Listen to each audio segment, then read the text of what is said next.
Right, so my first question, Hugh, is obviously when did you get into journalism? Well, I first got into journalism properly around 10 years ago, probably around 2010, something like that. I was working abroad in Prague, and I wanted to do some music reviewing because I was into music and I was into, but even before then, though, I'd done a lot of writing. I did my degree in creative writing, so I always wanted to do something with writing and content creation. And I guess if you want to sort of use it as a bit of a tip, my mother told me when I was very young, probably around 15 or 16, and I was just deciding what I was going to do at university, and she said, I think you should do journalism. And I didn't listen to her at the time. So I spent several years sort of dossing about doing very little. And in the end, I ended up becoming a journalist. So it's, I think if there's a lesson to be learned, it's listen to your mother, because they often give good advice. But yeah, I sort of got into it just writing for a music blog online. I was reviewing music and doing interviews with musicians. And when I returned from living in Prague, I kept that going, but realized I wanted to take it a bit more seriously. So I then returned to university and did a master's in journalism, because even though I was a good writer, because I'd done my creative writing course and I'd done some writing, articles on this website. Yeah. I knew that I had some journalism skills to learn. So yeah, I returned to university, did my master's, and spent a bit of time trying to just get a foot in the door. And it's incredibly difficult to get your name out there. And I would say that if you're studying now, you need to be aware that you might have to do some work for free, some unpaid work, which is not the way it should be. But I did a lot of blogs, a lot of articles with different websites, and I eventually found a local magazine publishing house. And they said that they were advertising for a job. I worked very hard to get an interview. I got an interview, but I didn't get the job. But a few weeks later, well, once they told me that I didn't get the job, I sort of said to them in the nicest way that I possibly could, that I think they've made a mistake, and I think they should hire me. So while they didn't necessarily hire me on the spot, they said, okay, well, how about you come in for a few weeks work experience, and we'll see what happens after that. So I went in, I did 2 weeks work experience. I think it was 2 weeks or maybe 3 weeks. And then, and they offered me a job at the end of it. So one thing I learned pretty quickly is that you have to listen to your mother to begin with, but also you really have to be persistent in those early stages. And you have to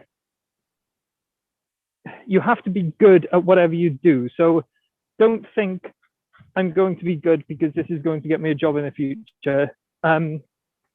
Think I'm going to do good work. I'm going to do my best work because this is important for now. That would probably be the best bit of advice I could give. So yeah, that's a long roundabout way to get my first job in journalism. Since then my career has gone on different paths, various paths, which we can get into further if you want. But So my next question is, how did you know journalism was for you? I think like I went to university to do writing because that was what I was good at. Yeah. And I enjoyed it, but I think I struggled to see a career for me in sort of writing novels or writing plays. I enjoyed doing that stuff. You know, because at university we studied all forms of writing, sort of poetry, novel writing, novellas, and yeah, writing plays, writing television programs, that sort of thing. But I always preferred sort of short stories, especially enjoyed writing stories that were, you know, based on reality, based on fact. So yeah, that's when I sort of realized that journalism is more appropriate for me and my skill set, and my personality. But as I said, you know, I went away for a year. I lived abroad and got experience of life a little bit. Even though, you know, I wasn't necessarily earning all that much, I was just in, you know, I think you do have to do things like that. It's not for everybody, but everybody needs to find their own way into the working world. And I sort of wanted to go live abroad and work abroad for a year. And, you know, it was working abroad that sort of brought me into the world of doing journalism, reviewing music, and interviewing artists. You know, that's what sort of put me on the right path to journalism. So yeah, I had to go away to come back, as it were. Do you think when you're younger and you do more stuff like do radio presenting or do some shadowing work, do you think that gives you kind of an advantage is like wanting to be a journalist when you're older? Yeah, so I did when I was in university, when I was in university the first time, yeah, I did I worked on hospital radio. That was a volunteer thing, you know, but and not all, you know, I was very lucky. My university was very close to a hospital, so you know, I only had to walk a couple of 100 yards to go join them. But you do have to seek out those opportunities, you know. You need to look and you need to ask questions. But yeah, I would definitely recommend doing broadcast journalism for several reasons. The first being that actually, I think nearly every sort of, I think everybody needs to be a multimedia journalist. You know, you can't just stick to your lane, because there are going to be things that come up in your career. There are going to be moments where someone is going to ask a room, I need someone to do this. I need someone to go do an interview on camera with this person, or I need someone to go take a photograph of this person. You just got to stick your hand up. You know, in that sort of period where I was doing work experience, the person who owned the company said, okay, I need someone to come down with me to a competition, and I need you to be able to take photos. Now, I wasn't much of a photographer, but I'd used cameras. I was comfortable with them. That was the most stressful day of my life, you know, because I had the owner of this company relying on me to take pictures that were going to go inside a magazine. That was terrifying. But, you know, I think you do have to say yes, push your comfort zones a little bit. A lot of people will, you know, a lot of being a journalist career is just responding to situations, or being up for just doing things and just saying yes to different opportunities. You might not always see them as opportunities, but if you say yes and make yourself available, it can be very, that's usually where I've had most of my success in my career, is where I've sort of opted to just do something, you know, even though I wasn't 100% sure of how to do it. So never be too nervous. That's like the main point, and it always go for even at your comfort zone. Just always go for it. Don't say no. Just say yes. Yeah, absolutely. I've been nervous, and I've been, worried about something several occasions, and I've been uncomfortable several occasions during my career. But more often than not, those are the moments that make you and help you get to that next level. Yeah, I agree with that. My next question is, what's it like to see you work on Sky Sports? Because obviously Sky Sports like the biggest sports brand in the UK. So what's it like writing for them? Yeah, Sky Sports actually, I've really enjoyed my relationship with them. When I first got into journalism, I did a lot of research in terms of academic journalistic stuff. Yeah. And I didn't always well, no, that's boring. I won't go into that. But yeah, no, I really enjoy Sky Sports. They've got a very good team there that covers multi-sport, and I've seen. I just want to sort of. It's probably worth stating. I don't work there full time. I am a freelancer. But I'm sort of the main freelancer for NBA and WNBA basketball. So there's someone in the office who sort of does the day to day, whereas I write sort of the big features and do some interviews and that sort of thing. So over the weekend, I was, interviewing the likes of Blake Griffin and Steve Nash and Kevin Durant, and those are the really enjoyable moments. I did want to be a permanent member of staff with Sky Sports, and I went for that job. I didn't get it, which was upsetting, but it's allowed me to, refocus my efforts into becoming a better writer and becoming a better journalist. And like I said before, I think when you start looking at what's down the road, that's when you take your eye off what you're working on right now, and that's possibly why I didn't get the job. Maybe, I don't know, but I worked for a while knowing that there was a job coming up in the Sky, a permanent job, and I was so focused on getting it that when I didn't get it, I sort of felt, well, what's the point of me doing this? But I love what I do. I write some of the stories that a younger version of me would die to work on. So it's it's a joy to be able to work, to say that my work is published on Sky Sports. Absolutely. Yeah, I mean, when you love something like that, you're always going to stick through it and carry on, because you can always think there'll be another door open soon. So you always just think that. Exactly. No, I'm just trying to do my best work, and let the results speak for themselves. Yeah. I want to go back in. You said you interviewed with like Kevin Durant, Steve Nash, and all them. Like, what was it like interviewing the likes of Kevin Durant, who's such a massive, huge basketball player, one of the biggest?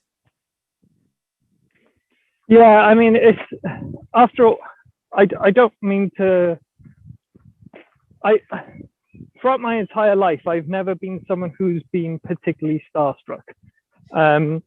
There are a few players in this, and there are a few people in this world that I think I might just, get a little bit nervous around. I think my absolute basketball hero is Tim Duncan. So I think I would definitely get a bit nervous around him. And there are other people from pop culture, not necessarily just sports. But when it comes to interviewing players, I think that's one reason I've been able to do my job reasonably well, is because I have great respect for them, but I'm not, I'm not tiptoeing around them. I'm not pussyfooting. You know, I'm trying to do my job. I'm trying to respect the job that they do. I'm not always going to know the answer. I'm not always going to do the right thing. But if I'm honest and open with them and say, thanks, you know, always be polite. God, you know, the amount of people who you know, if I'm at a press conference or if I'm joining a Zoom call, because of course a lot of the press conferences have been over Zoom this past year, the amount of times I hear other journalists just sort of launch into their question. Now, don't get me wrong, though a lot of those journalists are based in the United States. Maybe they've got pre-existing relationships with those players. But every time I speak to them, I say, thank you for taking the time to talk to me. I think that's so key. You know, people are having bad days. People don't necessarily want to talk to journalists. You know, it's a part of their job that isn't always the most fun. You know, they get into basketball to play basketball. They don't get into basketball to talk to chumps like me. So, you know, thank them for their time. But yeah, then talking to them, it is a joy, because I've played basketball all my life. So I think I know the game pretty well. But when you hear those guys, you know, you've seen, I'm sure you have, famous clips of like LeBron James when, you know, a journalist might ask him about a situation in a game, and he'll be able to reel off about 5 straight plays, one after the other, and he'll be able to tell you where everybody was on the court and why he asked for the double drag screen and why he made a backdoor cut, or why J.R. Smith didn't hit that layup when he had the rebound on the offensive glass. You know, he can do that like that. My memory sucks. I've got to remind myself who I'm talking to like 2 minutes before I'm due to go speak to them, because I just forget stuff, you know. But yeah, it's a real joy to be able to talk to the best in the world.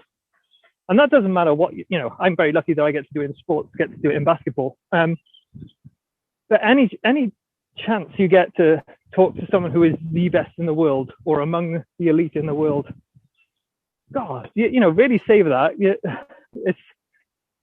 It's a lot of people's dream to be able to just sit in on press conferences or Zoom calls.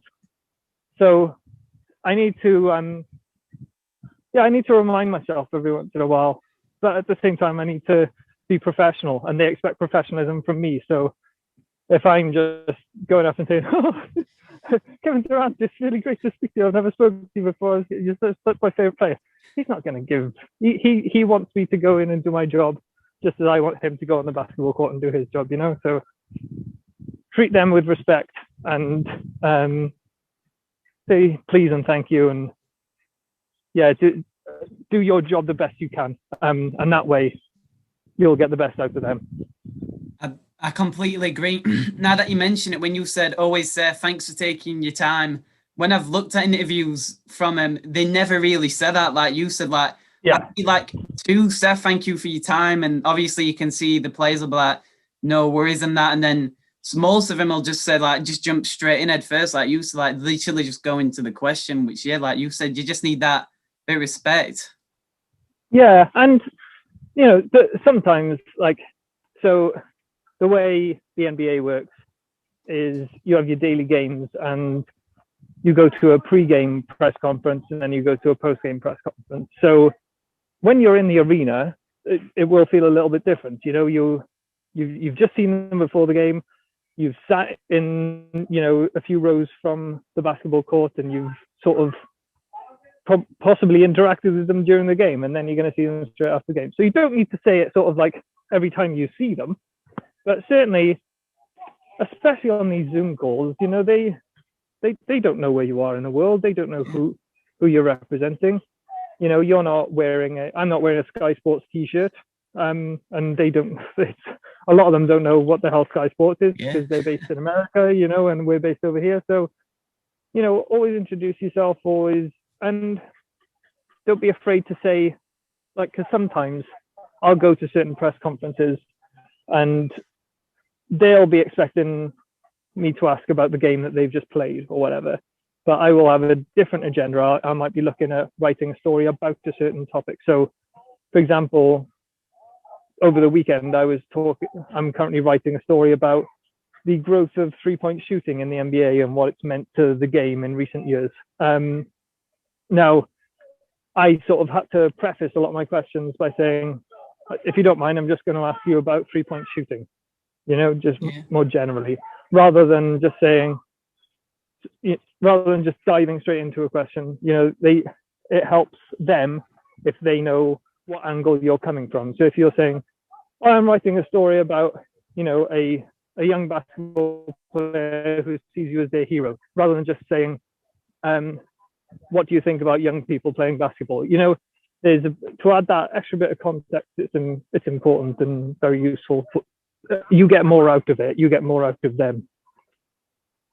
Yeah, I completely agree. When you put it like that, yeah, you can just see the difference. Like when I remember watching clips and everything, you can just see the difference. The next question I want to ask is about your podcast. So when did you start your podcast series? What, Double Clutch? Yeah. So Double Clutch isn't mine. Double Clutch has been around since 2012. And it's the brainchild of someone called Matthew Wellington. He owns and runs doubleclutch.uk, the website, and he runs the website. He runs the podcast, and basically it's a team of people who love basketball. They just want to write about the game. They're fans like I am, and I started with them, I want to say 2016 or no, it was 2017, I think it was. So I started with them 5 years after they started, and one thing that I saw that as such a fantastic platform. A group of volunteers, all people who just love the game and want to help each other out and stuff. And like I said right at the start, you're going to have to do some work for free. Well, when you're doing this type of thing as a hobby, it doesn't feel like you were working for free. It feels like you just, you might have a hobby of like painting miniature figurines or collecting stamps, or I don't know, anything. You could enjoy anything. And the one thing that made it so easy for me was because my hobby is writing. My hobby is journalism, even though it's my job. I love the craft of it. I love the work that goes into it. And I had the hobby of basketball, and equally I had the hobby of playing musical instruments. So when I first got to journalism, I was really interested in talking to these musicians and these bands and these artists about music, because I was a musician. And that ended up, I started, reviewing guitars and drums and bass guitars for magazines, and they were paying me. And then, my basketball hobby, I've always played basketball, I've always loved basketball, but I started to put my journalism hobby, my writing hobby, towards my basketball hobby. So it was a combination of multiple things that, it was a lot of things colliding at once. And then Double Clutch came along, and I left it the opportunity to write some stuff. And after a while, they invited me to come onto the podcast.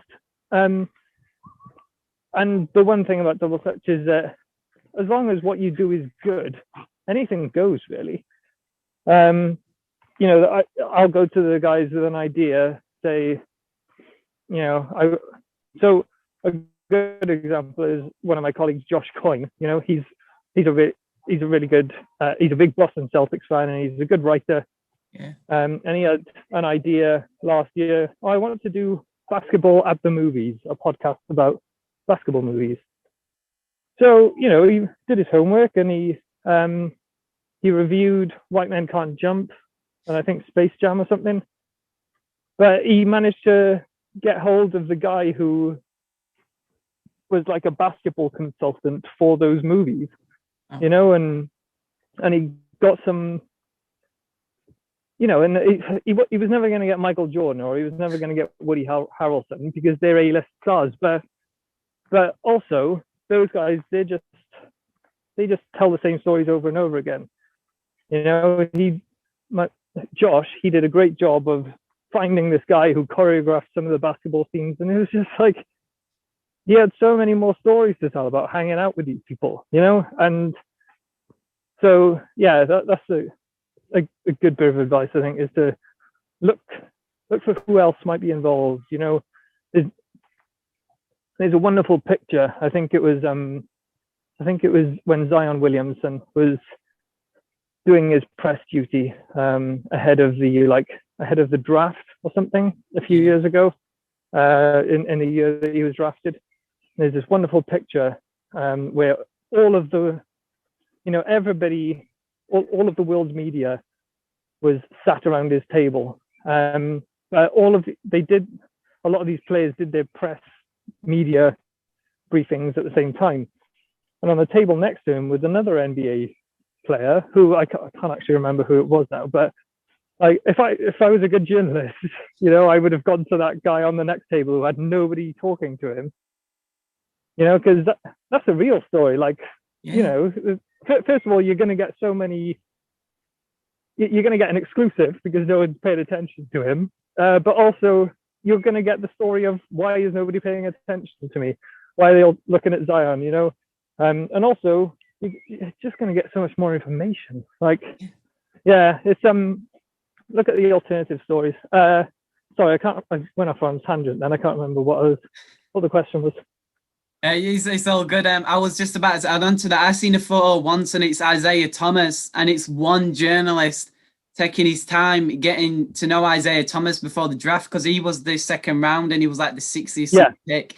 And that so you're gonna get some, because he becoming like a star, didn't he? When he was in the MVP race in 2016, I think 2017. Yeah. And it just exactly. You know, you've got to go after these people and look at everyone's story. Everyone has a story to tell. It's not just people do want to watch, you know, if you turn on the TV and if you go onto Sky Sports homepage, usually it'll be something to do with the Lakers or LeBron, or it'll be Zion, or, you know, in the WNBA, it'll be Diana Taurasi. You know, these people, they create revenue, they create clicks. You need to go after them. You need to do the basics, right? But to separate yourself, you need to find unique stories, and the ones that you need to interview the people who are going to tell you those stories. It's very important. Definitely, because if you get one of them lower rookies, they could even turn out to be better than the number one pick, and then obviously you've got a connection with them, and you might get another interview when they become the biggest star. Exactly. So my next question is, when did you start to get into basketball? Like, when did you start watching it and starting to take more interest in it? So when I've got a brother who is about 7 years older than me, and he played basketball when he was in school. So I, you know, because he's my big brother and he was my hero, you know, I also wanted to play basketball, even though I was 7 years younger than him and about half his size. So I joined an under 11 team or something. I can't remember how old I was.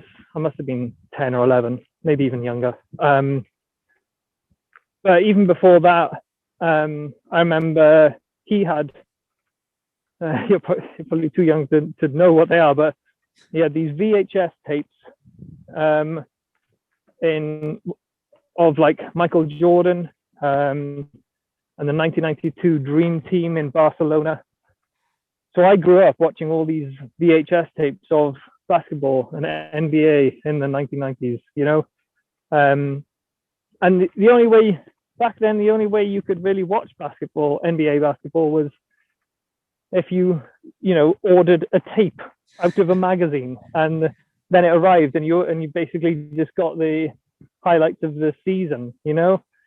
I think at some point in the 1990s, Channel 4 was the broadcaster that had a show on Sundays. I think it was called NBA Raw, and someone called Mark Wright, I think that was his name, Mark Wright. No, sorry, not Mark Wright. It was Mark Webster. And Mark Webster was the coolest guy on the planet, as far as I was concerned. And he's still around today. He still does like football punditry, he does stuff on Radio 5 Live and stuff. But he was the NBA guy in the 1990s. So yeah, credit to him.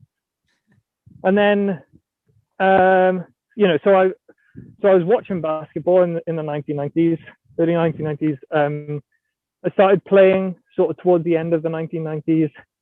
And that's when I started to get into NBA and San Antonio Spurs, because I didn't like the LA Lakers, because everybody loved the LA Lakers, and I like an underdog. I like a small town team.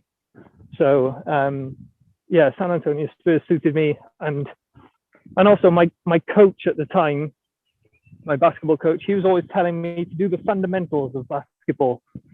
And that's why I fell in love with Tim Duncan, because he was known as the big fundamental. He did everything right perfectly all the time. He wasn't flashy. He wasn't the biggest star, but he didn't have to be. He let his game do the talking. So yeah, then I played throughout school. I helped create a basketball team in school, and I earned my school colors, which was like, they hadn't had a basketball team in years, so that was great, because all my friends wanted to play with me and stuff. So that was good fun. And I remember writing emails to people like David Aldridge. I don't know if you're aware of David Aldridge, but these days he writes for The Athletic. But he used to be the main guy at NBA.com when NBA.com was sort of first launched. He had a mailbag, and I remember emailing him, and he included my email in the mailbag, and I thought, God, yeah, that's cool. I was super chuffed. So yeah, that was quite an important point for me, I think, subconsciously, is that, he responded to me, and I always sort of appreciated that. And I think that's why I always try to respond to people these days, because, I'm not the biggest name in the NBA media, definitely not. I'm nothing. But hopefully I can help someone and help move them along, to do right by the game of basketball. And then I got to university. I played university basketball. I ended up being the captain of the university team. And I ended up coaching the university team as well. So that continued my love of the game, but that's when, after university, that's when I moved away to Prague. So I didn't lose interest in the game of basketball, but I had other things going on at the time. I was trying to get a job in another country, and I was also trying to do that music journalism stuff. So when I first started actually covering the game, it was 2017 with Double Clutch, I had always been around the game. I had a passion for the game of basketball from when I was, a young child. So I'm not the best player in the world, but I'm pretty good defender. If I challenge people to try and score on me, I won't be able to score on them, but I'll certainly do a good job at trying to stop them for a little bit. So yeah, I knew I was never going to be a great talent at basketball, but I had all these other hobbies because I had great parents who wanted to make sure that I had varied interests, So I was into writing, and I was into music, and I was into badminton for my sins, and I was into rugby, and I was into basketball, and because I had these varied interests, I could, even though I wasn't the best athlete in the world, I could go ahead and use my writing skills to get closer to the game, So yeah, it's oh, sorry, you've got water all over my camera there. So yeah, it's sort of been a culmination of a very long journey, but not a long journey in the sense that, I've worked so damn hard and this is my reward. I have worked very hard, but I've also been very, very considerate of just taking joy in enjoying the moments, enjoying playing basketball just for the joy of playing basketball, enjoying writing just for the joy of writing, enjoying podcasting just for the joy of podcasting. It's not all about trying to get to a destination, Yeah. It can be if you want to live your life that way, but it doesn't have to be. Just talking about when you played, I mean, I only started playing like a year ago, and I played like a proper 10v10 the other day. I had to mark this kid who was like 6'2" and 6 foot. So these guys were like, "Oh, you're on him," and I think this guy was like a professional, like he played for a team, and he was so hard to guard, and he clamped me up. So like such a hard experience, but that's what's fun about basketball. Like you can be good at various things and still be on the team. If you're a good passer, good defender, good rebounder, you can be good at one thing and constantly just be efficient for that team. That's what I love about it. And something else that's really good that sort of if you want a recommendation of how are you going to cover basketball, how are you going to break into the game, I would say become an expert in 3-on-3 basketball. That's going to be the next rising element of basketball. They're putting a lot of funding into it. It's going to be in the Commonwealth Games. I think it's going to be in the Olympics, and it's fast rising, but I think it's going to stick around, and it's going to need some experts to, report on games, do interviews with players, and turn it into a media machine. And I think it will get there. So yeah, that would be my advice. It's interesting. I didn't know that that was in the Commonwealth and at the Olympics, because obviously 3v3 is a big thing, and I know that sometimes people talked about the All-Star games would want one-on-ones, but like I don't think people want them to do that, because I don't think LeBron would want to go up against Kevin Durant, because I think Kevin Durant would win one-on-one. So, well, I know a lot. Interesting. My next question is, so why did basketball stick out to you compared to all your other hobbies, like say music and well, you do writing, but music and rugby? I think, well, I never really played rugby. I was always too much of a wimp. Like I loved watching it. And I played football when I was younger, but it just never really. I was bored on the pitch. Like there's large periods of a game of football. Like I played a couple of games where I played in midfield, and I really enjoyed that. But I've always had a good defender's mindset, whether it's been football or basketball. So I played in defense, and there are huge swathes of the game where the ball is up the other end of the pitch and you're not doing anything for 5 minutes. With basketball, you are there. You have to make yourself useful because there's not many places to hide with just 5 of you on the court.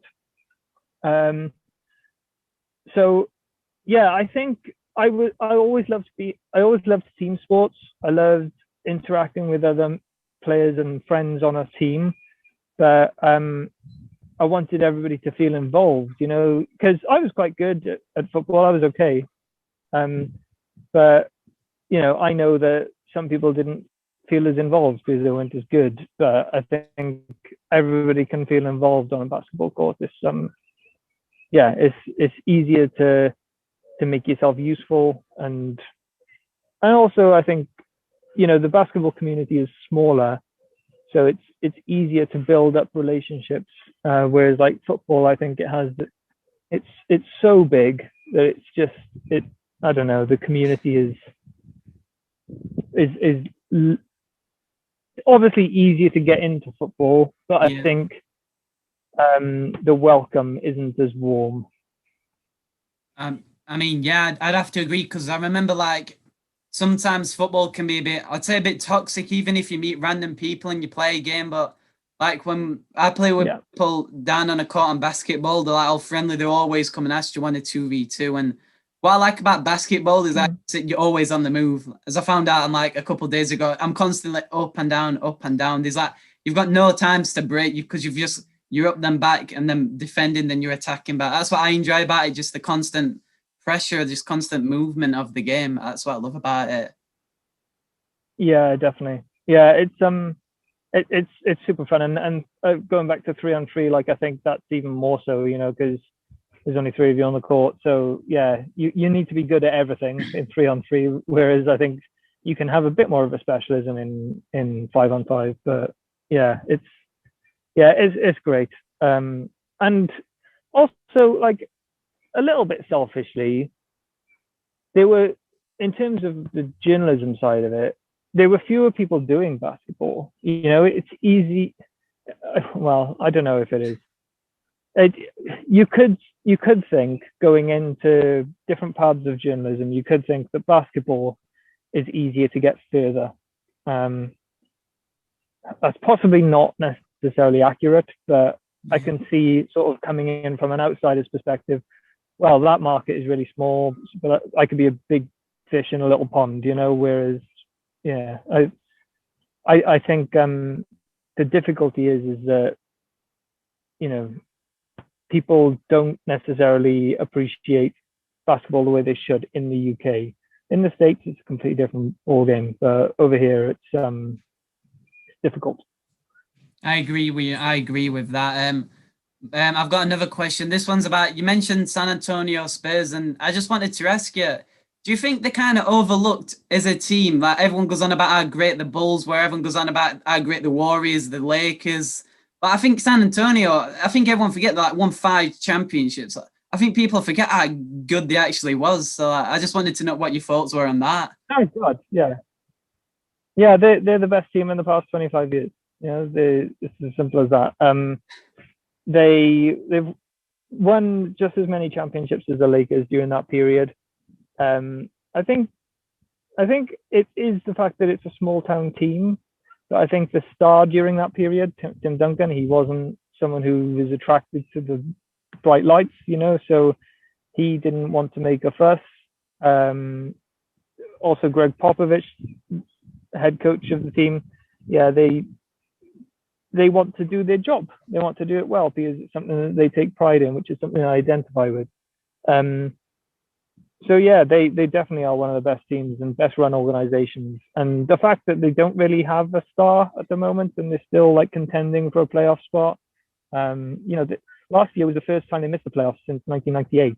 That's a very difficult thing to do. And they didn't have any stars last year, really. They didn't have any stars the year before because Kawhi Leonard went down and he left. And LaMarcus Aldridge, he's arguably a star, but he's not on the like LeBron James level or the Kevin Durant level.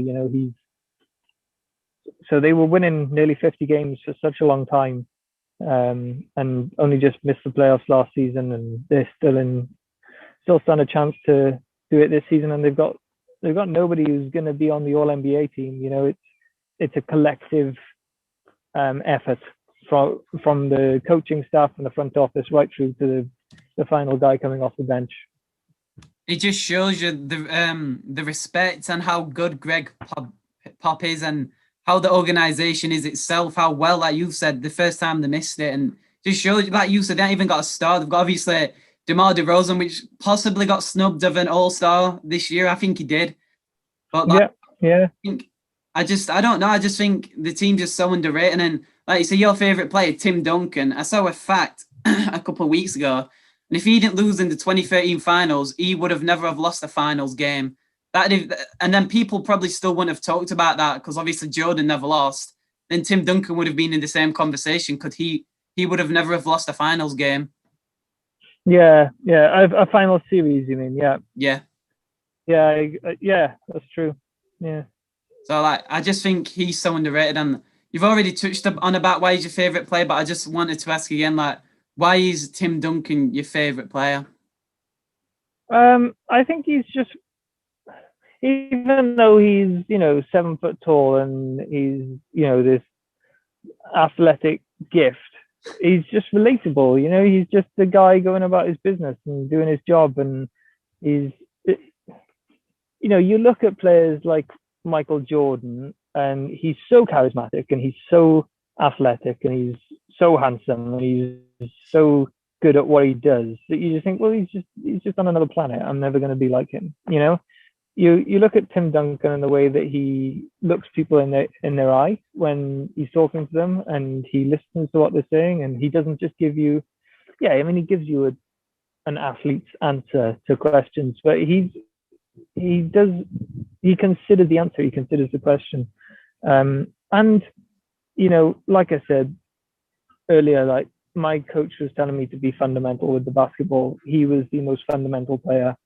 He would do things simply, like shoot off the backboard. So if you go to any basketball camp, any club, on your first day, and you want to shoot the basketball, the first thing they will say is, okay, so aim for that top corner up there, and he did that every year until, I don't know how many baskets he hits each year, but I guarantee you the vast majority of them were done using the backboard and using that little corner on the glass, and that's how they did it.